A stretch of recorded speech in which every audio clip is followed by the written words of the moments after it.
Human ang magnitude 6.8 nga linog sa Davao Occidental, gipangunahan sa FIVOX ang Walk the Fault activity sa Davao City kung asa gimarkahan ang mga maigo sa fault line. Ani ang report ni John D. Esteban. Sa Phase 1, ining usa ka subdivision sa Barangay Catalunan Pequeño, gi-identify o gimarkahan ang dunay fault line base sa gigamit nga ekipo. Kini sa pagpaguda sa Philippine Institute of Volcanology and Seismology kon FIVOX, kuyog ang Office of the Civil Defense 11 ug mga representante sa City Disaster Risk Reduction and Management Office ato sa gipahigayong Walk the Fault activity sa Davao City.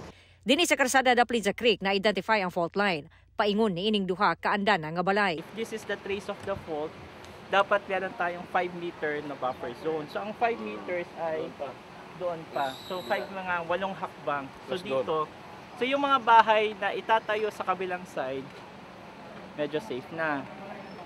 In terms of ground rupture, pero etong bahay na to, okay pa. Pero pag tinignan natin doon, yung bahay, nasa on top of the fault.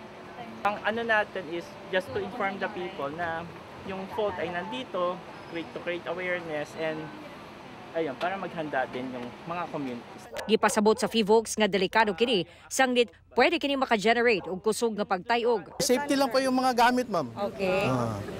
Tapos yung mga senior sa akin, ang mama ko po, kumbaga, senior na po, hindi ko na siya stay sa taas, kumbaga, ililipat ko na po sa baba. Gawas sa mong subdivision, doon na sa fault line sa laing 5 pa ka subdivision sa mong lugar. Among fault line, mao ang Dakudaw Fault, nga mudagan og 18 kilometros. Gawas sa Barangay Catalunan Pequeño, igo ang pipila ka lugar sa Lamanan, Lacson, Dakudaw, Kalinan, Talumo River, Riverside, Los Amigos, Ula, Tugbok, Mintal, Santo Niño, Catalunan Grande ug Talumo.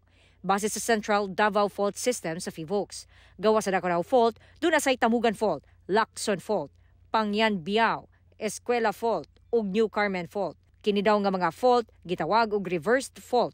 But pasabot, dugay na kining wala milihok apan kinahanglan mapahibalo sa mga residente sanglit og galing mulinog ug kusog. Delikado kini. Busa laraw karon nga mas pakusgan pa ang information campaign. Ang mga awareness level sa especially makita nato sa participation sa mga drills, nagkadaghan gyud, no?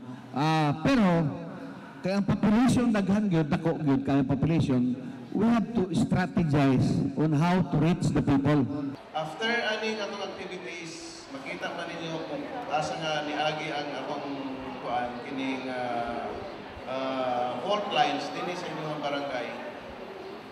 I-identify nyo and then mag-schedule ta og adlaw para ato silang istoryahon. Kailangan pagyapon nato i-continuous ang atong information and dissemination. Gipasabot sa FIVOX sa mga residente nga kinahanglang mahibaw-an kung asa ang mga fault line aron malikayan ug mapangandaman. Kinahanglan dunay 5 ka metros nga buffer zone o gilayon sa fault line ug kinahanglan pulido ang pagtukod og balay o gambalay aron luwas o galing dunay kusog nga pagtayog. Yung nasa kanan sumusunod sa building code, yung nasa kaliwa substandard. And kapag intensity 8, makikita nyo yung substandard nasisira. Pero yung sumusunod sa 6 inches, 10 mm, sumusunod sa building code, kahit na intensity 8 pa yan, hindi yan masisira. Kauban, si Jojo Solarte sa kamera. Ako si John D.